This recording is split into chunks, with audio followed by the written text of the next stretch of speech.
Good morning, good morning, good morning! Welcome back to Children's Church. I'm so glad to have you here with me. And for a while we'll be talking about where are you? And today's answer is asleep in the boat. We're on the Sea of Galilee. We're in the book of Mark, chapter 4, verse 35. Ready? Let's go.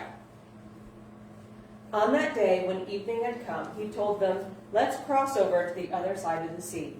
So they left the crowd and took him along, since he was already in the boat, and the other boats were with him. A fierce windstorm arose, and the waves were breaking over the boat, so the boat was already being swamped. But he was in the stern, sleeping on a cushion. So they woke him up and said to him, "Teacher, don't you care we're going to die?" He got up, rebuked the wind and sea, and said, "Silence! Be still."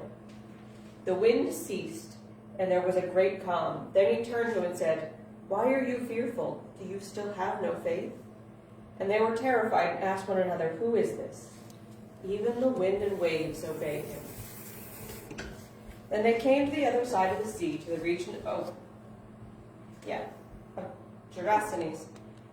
As soon as he got out of the boat, a man with an unclean spirit came out of the tombs and met him. He lived in the tombs, and no one was able to restrain him anymore, even with chains, because he was... Oh, no, that's not part of our story.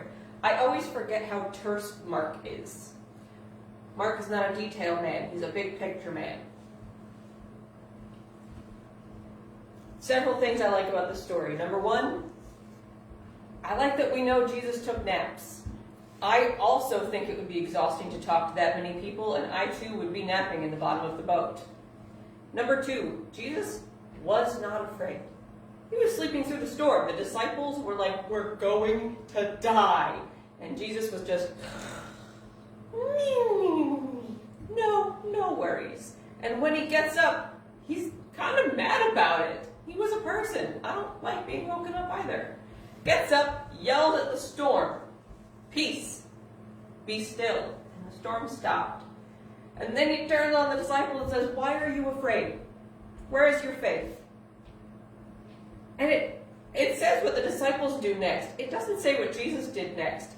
I like to think he went back to bed. This was not a terrifying, awe-inspiring thing for Jesus. This was a matter in which he knew what was going on, and he was unafraid, because he knew God was with him. He was part of God, and the wind and waves have to obey him. This probably feels like a weird lesson to do a couple weeks after a massive hurricane. But I think it was an important one to do, really close to that, because even though there were bad things happening, God's hand is still on us. The wind and waves still obey him. And even though a lot of bad things happened, it doesn't mean God made or let them happen. They just happened because of weird weather patterns on the earth.